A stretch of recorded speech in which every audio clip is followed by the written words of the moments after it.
对了，我告诉你个好消息，司马亮已经被干掉了。真的吗？姑爷你太棒了！小姐，听姑爷这么说，我觉得你还是别去干那个大当家，还不如趁这个机会逃出去吧。何文清，那杨逸轩呢？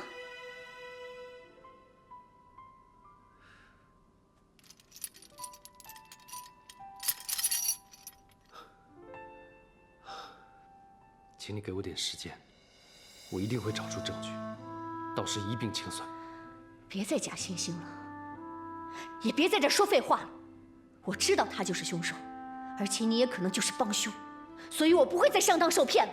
别把我和他混为一谈，就算有关系，那也已经是过去了。你害怕了吧？等我把真相查明白，我肯定不会饶了你。我不怕你来惩罚我，我只怕你对我有误会。我不想跟你在这儿啰嗦什么，继续待在这儿会有什么后果，你自己考虑清楚。我吃什么苦头都没问题，但是你千万不要怀疑我的真诚。凤姐，希望你看在夫妻的情分上，还是跟我离开这里吧。别说这些没用的了，我不稀罕。凤姐，凤姐，凤姐，凤姐，干嘛呢？小姐，你别这样啊！快关门！凤姐，站住！凤姐，凤姐，你回来！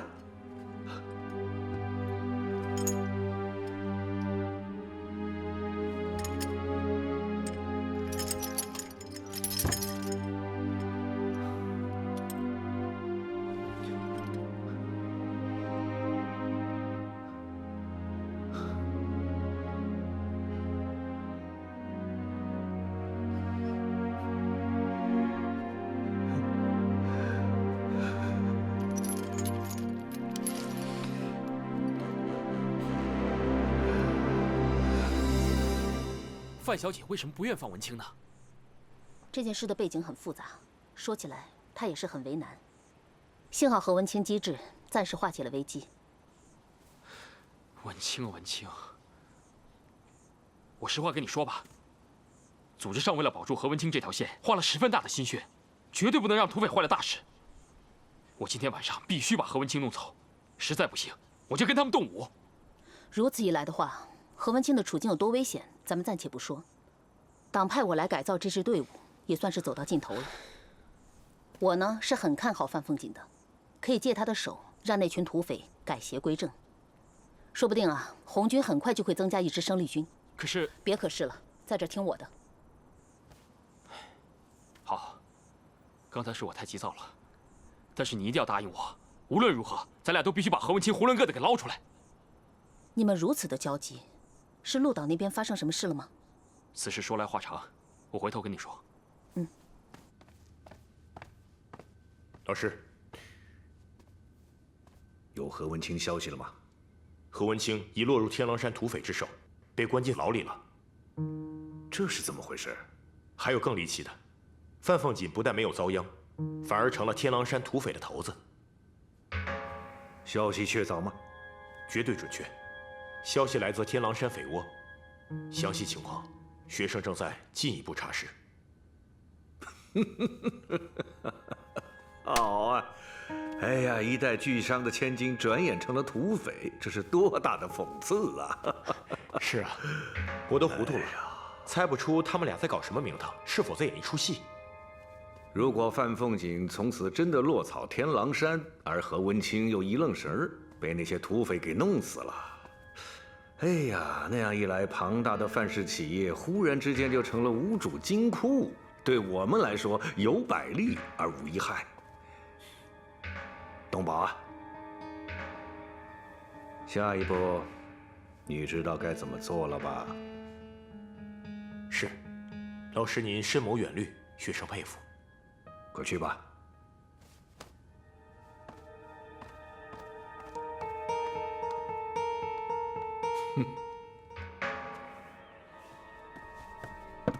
把门打开。哎，黄大姐，黄大姐，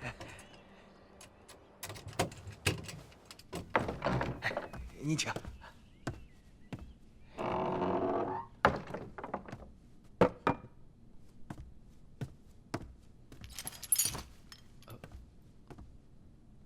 你想到脱身之计了吗？哦，我的事不用着急，告诉我凤锦有何打算。他决定留下来，可山上很复杂，我来找你也是为了让他往后做事顺手些。为他当山大王，看来你不希望我带他下山。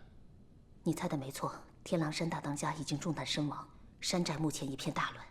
我是奉组织的命令来改造这支队伍的，在这个关键时刻，我希望凤锦能接任大当家的位置。啊，这怎么可能呢？我来这里既是跟你商量，也是为了给你打个预防针。有人要拿你祭旗，凤锦则想利用这机会将你放走。关键是你得先想好对策。为什么？难道要我配合他当山大王？我没有时间跟你解释那么多，看守你的人就在外头。你就一死囚还嫌饭菜不对胃口，老娘看你毛病不少啊！告诉你，我见不到他人，什么都不想吃。你爱吃不吃，关老娘屁事啊！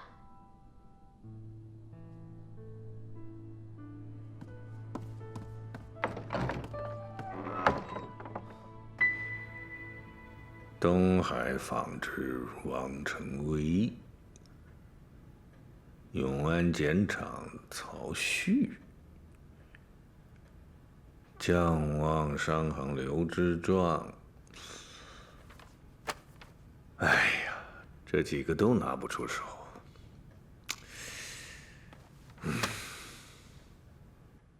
此时的杨逸轩矛盾极了。他分明知晓何文清仍关在天狼山，却不派人去救，因为范家那巨大财富对他太有诱惑力了。而商会会长改选在即，却仍找不到理想的人选，又让他对自己此前选择了何文清增添了几分理由。义父，邱颖，你怎么来了？快坐。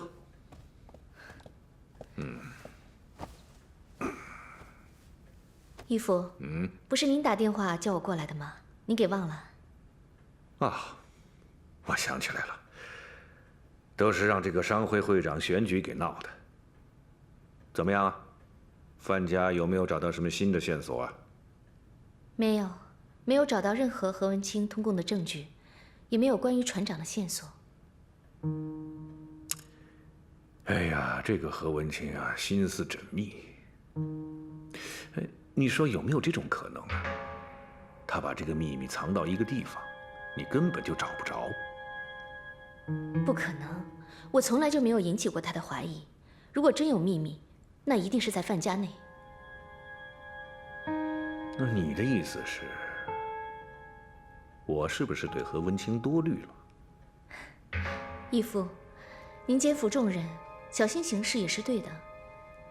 不过，有一点我不明白，商会就是一民间组织，谁当会长对您来说不都同样吗？哎，错了。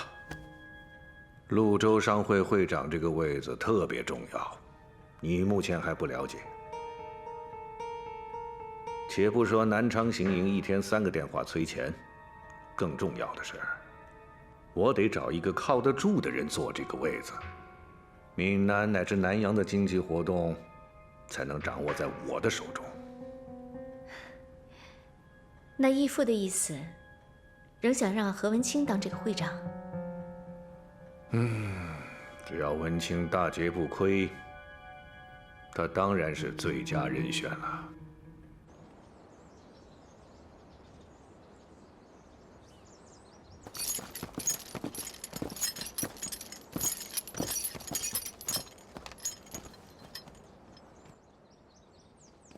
大当家，按照寨规办事，赶快下令，处决这小子。不都还没审吗？你们这帮乌合之众，除了打家劫舍，就不能干点别的吗？何文清，你胡说什么？我刚接手天狼山，你就侮辱我的队伍，如果不认罪，今天就非拿你祭旗不可。我说的不对吗？你们打着劫富济贫的旗号，干着杀人越货的勾当，即便首富的女儿坐上大位，情形却依然如旧啊！那你们下一步是不是要马上打劫范家了呀？我们山寨里规定了不劫不抢的，你别想往本小姐头上泼脏水。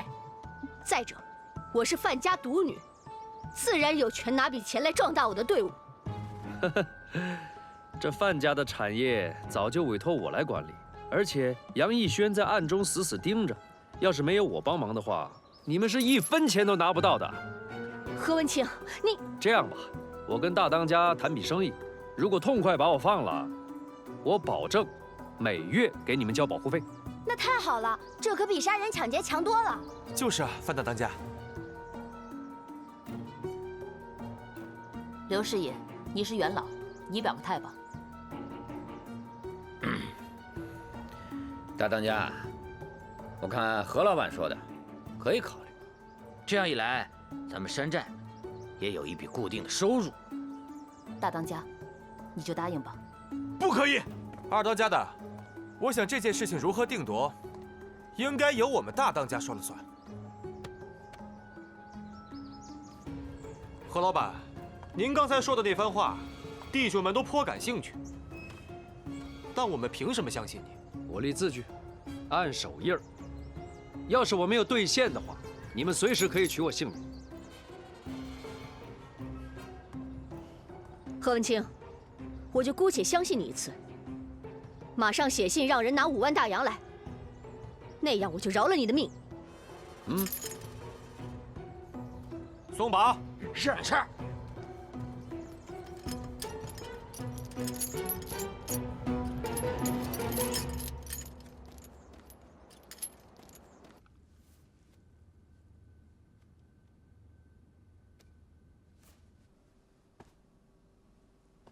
各位兄弟，从今天起，我正式就任山寨的大当家。希望大伙儿齐心协力辅助我，扛起这副重担。我在这儿宣布，往后山寨要重塑形象，因此得打出个新的旗号——闽西南独立自卫队。独立自卫队，这称号新鲜啊！自古以来打家劫舍，占山为王，说到底不就是一个字儿——匪？没看到大当家对大伙训话吗？都给我闭嘴！我想有一些兄弟误会了我的意思。简单来说，我们天狼山必须要改掉打家劫舍的恶习。从今天开始，我们一切都靠自己。好。那按你这个规矩，我们不打不劫。请问兄弟们，往后靠什么谋生啊？人家共党在闽浙赣闹红，不也在打土豪分田地吗？对不对啊，兄弟们？对。二当家说的也没错，有样学样，咱们应该学人家红军，拿土豪劣绅来开刀，谁让他们为富不仁呢？不过，我听说这里头可有很强的政策性，咱们的兄弟正式学起来，还需要较长的时间。现在红军和白军在闽西一带恶斗，我打算率自卫队借机趁势而起，成为一支不红不白的正义之师。拥护大当家英明角色！拥护大当家英明角色！天狼山自卫队从此成立。本大当家以后改称为范司令，二当家为张副司令，刘师爷为自卫队参佐，我，黄国英为副司令兼参谋长。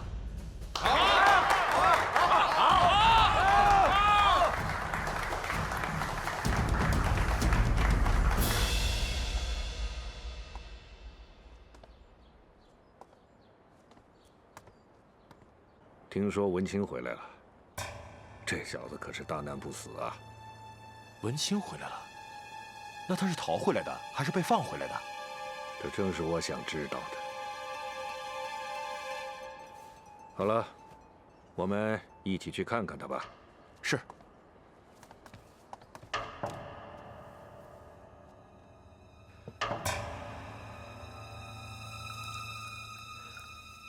老师您喝茶。哎，文清啊，老师可急坏了，你赶紧说说，这次的遭遇想必吃了不少苦头吧？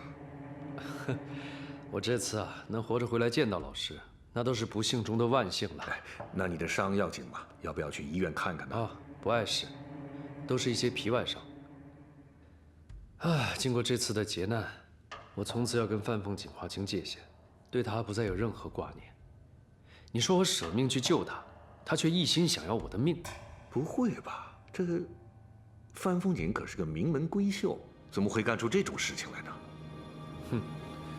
跟着老虎学咬人，跟着巫师跳大神呗。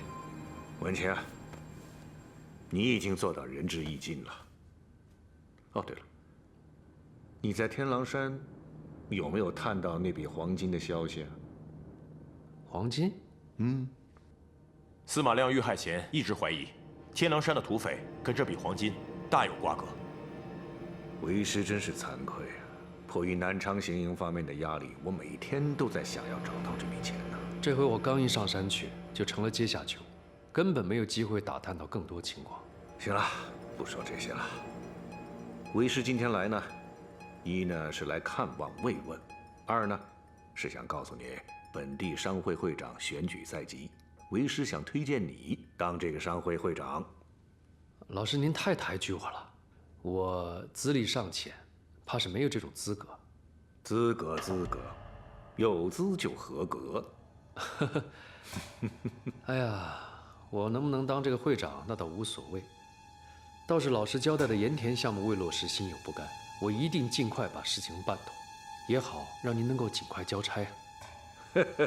好，这才像是为师的好学生。这可是个难得的好项目啊！都说范家有杨逸轩撑腰，会把他一口吞下。可说来也奇怪，为何至今仍不见何文清出手？他到底在打什么主意？而我更加想拿到这个聚宝盆，却没有看到一线希望。老爷，何文清求见。谁？何文清？就说我刚起床，让他稍等片刻。是，老爷。何少爷不愧是年轻有为啊！你可真是范荣南先生的嫡传弟子。范老走了之后，你依然把范氏企业打理得风生水起，老夫深感佩服啊！哎呀，说起来都是熟人，我今天来登门拜访，就是想向您介绍个项目。你说的不会是那个盐田投资项目吧？当然就是它了。我觉得这个项目非常值得投资，不知道您有没有意愿想把它拿下来？可据我所知，这个项目杨部长一直钟情于你们范家，你怎么舍得把他推荐给我呢？其实此前我是非常想拿下这一项目的，可是范家连连遭遇不幸，企业内部动荡，我哪还有心情和精力接手新项目呢？那倒也是啊。看来何少爷真是个坦诚之人，这话里没有一丁点水分。虽然范家吃不下盐田项目，但是我希望肥水不流外人田。只要这个项目被鹿岛的任何一个商人拿下的话，对当地都是一大盛事。你的胸襟如此宽广，要超越范荣南先生，那也是指日可待呀！啊，不敢当，不敢当。我来见您呢，就是想通报一下。至于您愿不愿意投，还是先掂量清楚再说。那好，晚辈这就告辞了。啊，我送你啊。文清，范庚两家以前若是有过什么不快，从今天起就让他一笔勾销。你说的这件事呢，我一定会认真考虑。只是，还希望你能在杨部长面前多多美言呐。没问题，祝您一切顺利。啊，慢走。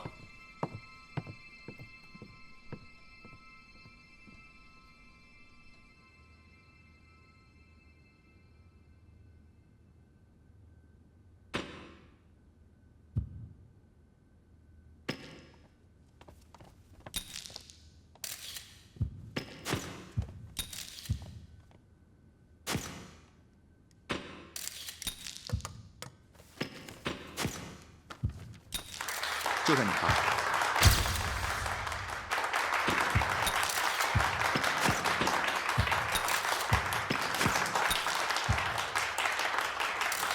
董老板，祝贺你啊！啊，今天这事还要多谢你的成全。哪里？我觉得您还是先敬敬杨部长。哦，我敬杨部长。今天能够签约成功，全是政府对我的关心与支持。鄙人一定不会辜负杨部长的期望，争取尽快将这些白花花的海盐变成黄灿灿的金子。这话说得好，那我就更加期待这良辰美景的到来了。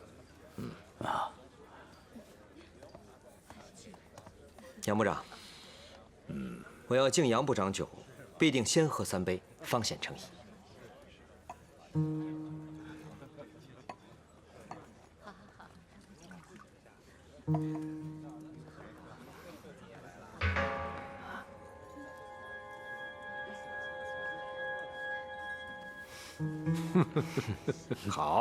好酒量啊！杨部长，我们耿家这次接手这个大项目，说白了也是想给政府做贡献。是。本届商会会长选举在即，听说杨部长对此非常关心，能不能透露一点内部消息给我？我说耿少，你是不是喝多了？潞州商会内部的事务，我是一向不去干预的。不过呢，像耿老板这样的人才，我相信在商会里一定会有一席之地的。人们都说，范耿两家是本地商业翘楚。如果范荣南老先生还活着的话，这个会长非他莫属，也是众望所归。只可惜啊，如今斯人已去。杨部长，若您能够信得过我的话，我必当义不容辞。看来，耿老板确实是想为商会做些事情啊。不过，我更想知道，既然你拿了盐田70%的股权，那么这50万元的资源使用费什么时候可以向政府支付？这个怎么也得以2年为期吧？哎，我看就以3个月为期。如果你们到时候付不出钱，政府财政上又缺钱的话，很可能就要换下家了。不是，耿老板，到时候可不要怪我呀。失陪。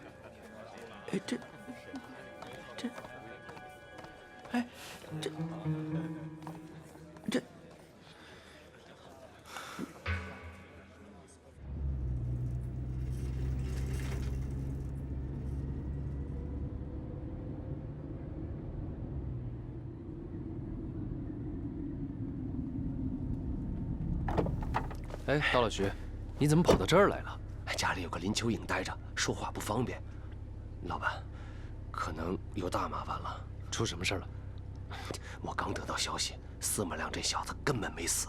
怎么可能啊？你不是说他已经烧成焦炭了吗？哎呀，这都怪我。当时我以为这又是大火又是爆炸的，那小子怎么也活不了了吧？可谁成想，命还挺硬。你是怎么知道的？这消息准确吗？地下党在稽查处有内线，应该错不了。唉，那他现在躲哪儿去了？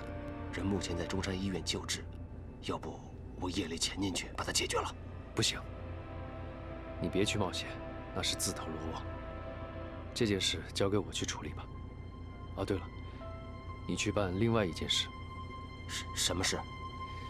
我在账房提取了一些大洋，连同凤锦在家最爱穿的那些衣服，你约翠儿快来取。不是，你还真打算让你老婆在山上当山大夫？废话太多，照命令去办。好吧。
为什么？告诉我为什么？我们已经很负责、尽力了。你刚送来的时候，生还的可能性还不到10%啊！我现在可是生不如死。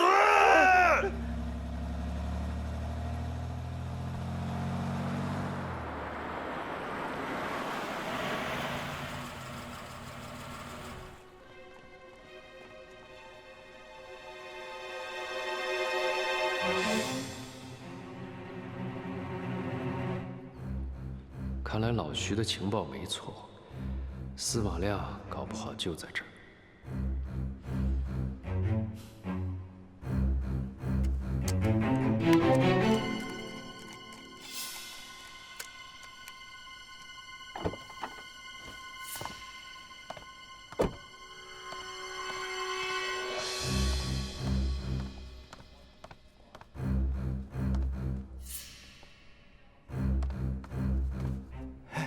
队长，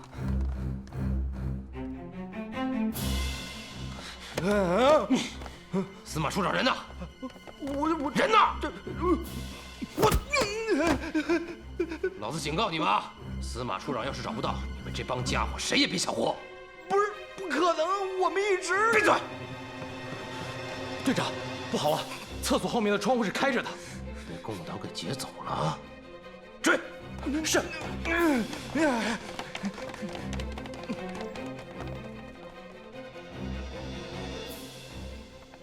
看于英他们急成这个样子，应该不是装的。难道是我们的同志拿下司马亮了？可如果是这样，为什么大老徐他毫不知情呢？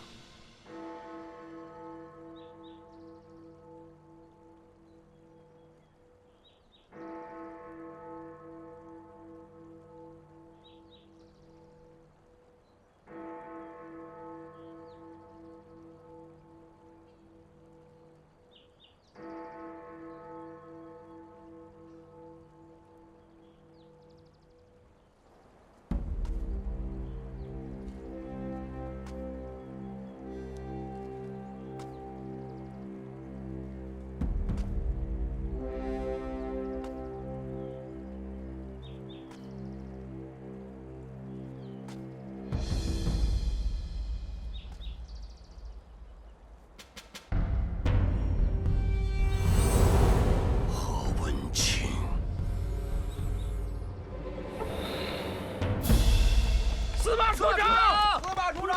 司马处长！出座！那边，快！啊！出座！司马亮！司马处长！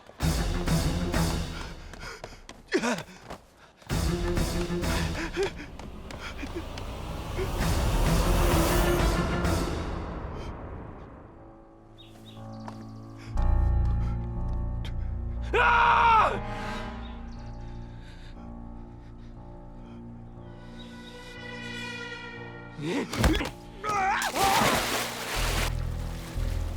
你老子仔细找。队长！队长！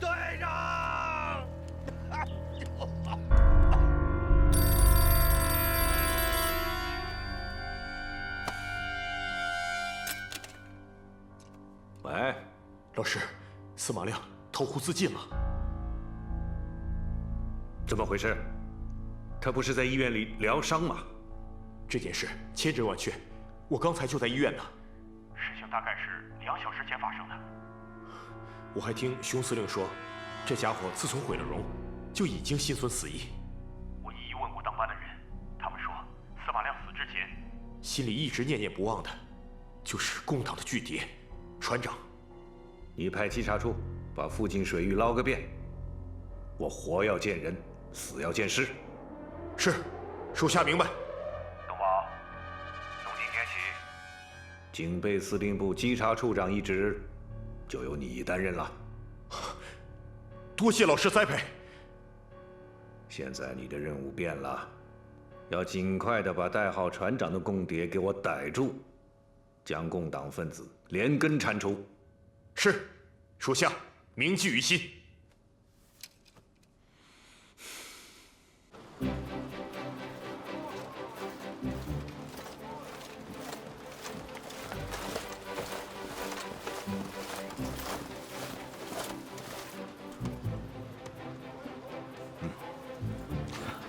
国英同志，你汇报的情况十分重要，真是人算不如天算。本来我还担心范大小姐的安危，转眼她已经成了天狼山的司令。这也算是一桩好事。到时候收编这支队伍啊，那把握就更大了。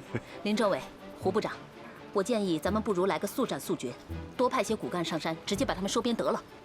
情况有变，改编的事恐怕不能那么着急。你当下最重要的任务是引导范凤锦。我完全同意林政委的意见。另外啊，红军打了个大胜仗，缴获了敌人不少物资，有些啊运不回闽系苏区，可以留一部分给你们。那简直是雪中送炭呐！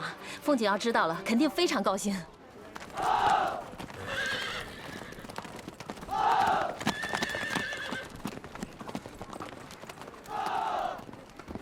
都使点劲啊！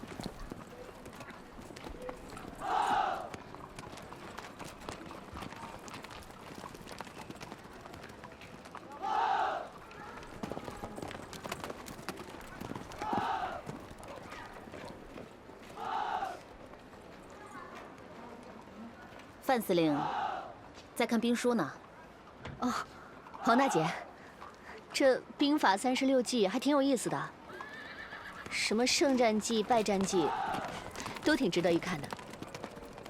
熟读兵书，你这个司令啊，干得算实至名归了。我有多少能力，你不是不知道的，以后还得你多帮忙才行。你要我帮你什么呢？我知道黄大姐在正规军里待过，战术肯定高明。哎，要不你给我介绍一下？我知道你喜欢看兵书，就给你拿了一本，书上说的可比我强多了。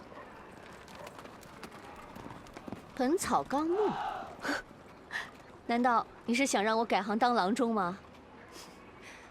你先打开看看。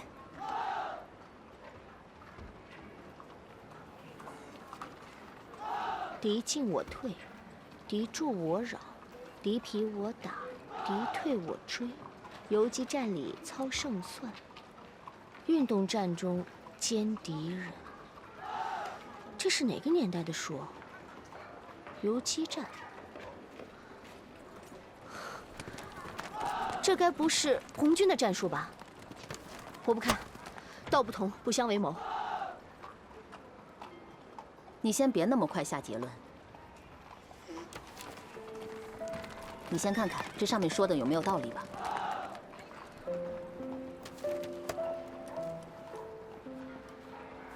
敌进我退，就是说，敌人在有备而来的时候，不应该跟他硬碰硬，要不然没有多少胜算。书上说的就是这个道理。所以，打不赢的仗就要避其锋芒，这样一来，对手的第一拳就落空了。不愧是留过洋的人呐，你的悟性不低呀。但是，这退了一步，总不能一直退下去吧？你再看看下面怎么说的。敌驻我扰，这上面的意思应该就是敌人住下来休息的时候，我们就可以主动去干扰，让对手想休整却又得不到安生，这样就可以大大的消耗对方的精力。凤锦，我发现你很有军事天赋嘛。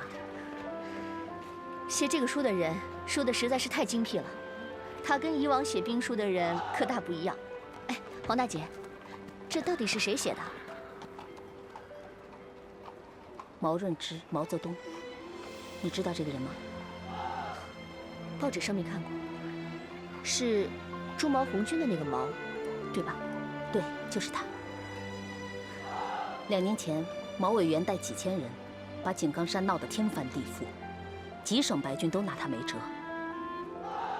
民国18年，朱毛带领红军主力下了井冈山，转战赣南闽西一带。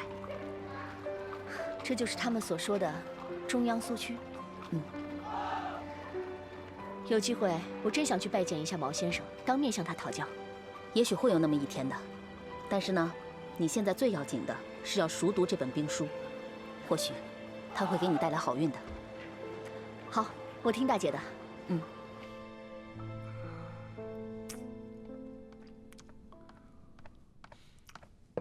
啊，老师，东宝，来，一起来吃早点。啊，谢老师美意，学生吃过了。今天来是要向老师请示下一步稽查处的工作方向。你是新官上任3把火，不错啊。你这个方案我刚刚看完，总体来说不错，可是你得拿出具体的落实计划。是。经学生这些天的调研发现，稽查处在司马亮任职时期存在重大的工作失误，所以才会让共党的船长屡屡得手，为中共输送去资金。这个船长一日不出，的确是党国的心腹大患呐。所以学生想出釜底抽薪之计，今日来一次大搜捕行动，借此斩除共党分子，让船长失去基础。司马亮的失败足以证明全城大搜捕是一件得不偿失的事，其负面舆论败坏了党国形象。你怎么就不接受教训呢？是学生没有解释清楚。本次行动的重点在于秘密和突然性2个方面。首先，我们会对所有有可能和船长接触的可疑人员进行秘密的跟踪监视，紧接着，在全城同步暗中行动，进行抓捕，完全不给共党反应的时间，用最快的速度解决问题。接着说。因为本次行动完全是有针对性的，因此可以把不利的舆论影响降到最低。另外，学生还想请老师出面协调南昌行营行动处，从外部调些人手来执行本次行动，以免走漏风声。不错，东宝啊，这次行动只许成功，不许失败，否则本职都没脸坐镇潞州啦。是，老师。学生愿立军令状，如本次行动失败，所有责任学生愿一力承担。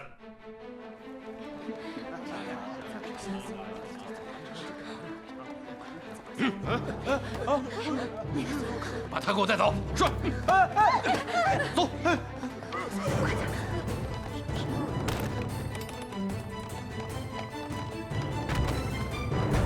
起来。走。为什么？走。为什么抓我？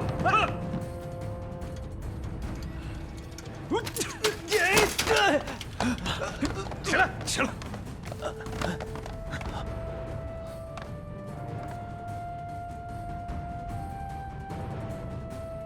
带走。是。走。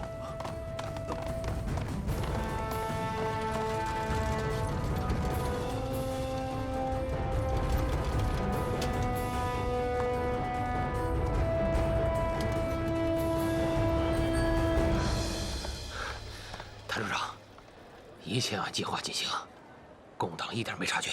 我的人都准备好了吗？准备好了。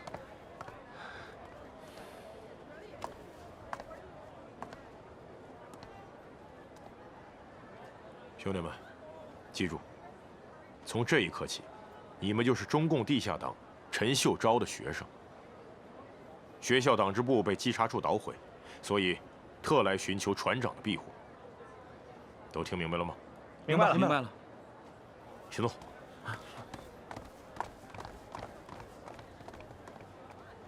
谭处长，这些新面孔能行吗？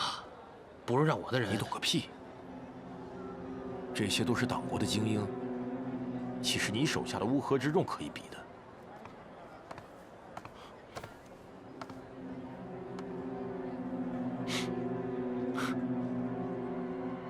明白。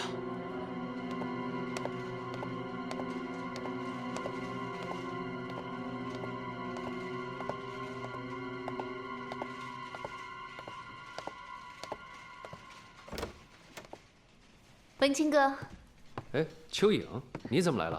我刚才经过点心店，看见刚出炉的肉饼，我就买了些送来。大家辛苦了，一起来吃吧。啊，既然是林小姐一番美意，那大家就先吃点东西，一会儿我们再接着讨论啊。来，好，谢谢，多吃点啊。谢谢。啊，我出去一下啊，慢慢吃。好，来，趁热吃啊。哎，好，来，往那来，一块吃啊，一块吃。谢哥。出事了！哎，好，谢谢啊。稽查处昨天晚上大搜捕，抓了不少地下党的同志，陈秀昭教授也被抓了。这个消息你是从哪儿得知的？他的几个学生侥幸逃脱了，在约定地点留了信件，我我看过了，确实是陈教授亲笔写的求救信，上面指明写了要船长同志帮忙转移。你见过那几个学生吗？那倒没有，这个警惕性我还是有的。可是他们好像认识我，刚才就在电厂门口等着我，一见到我就把事情全都告诉我了。这事儿啊，你不用再管了，否则咱们麻烦了。怎么了？哎，邱颖，刚才大老徐在厂里抓了几个可疑分子。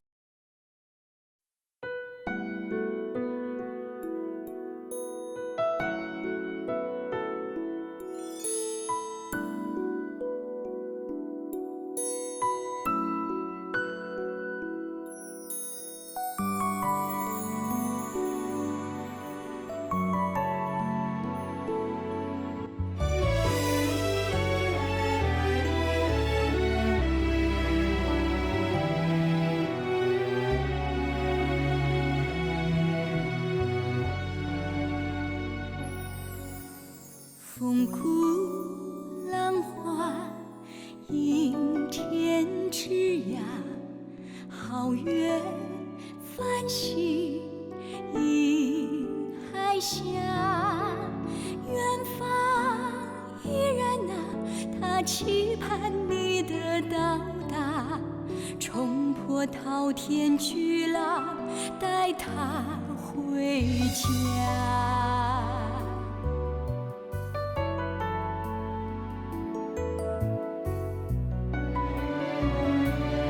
扬起风帆，无人将你阻挡。为爱起航，指引你心中不变的信仰。当浩瀚苍茫中找不到方向，燎原星火会发出光芒。扬起风帆，驶向出生的朝阳。乘风破浪，守护你心中不变的信仰。当浩瀚苍茫中找不到方向，燎原星火会发出完整光芒。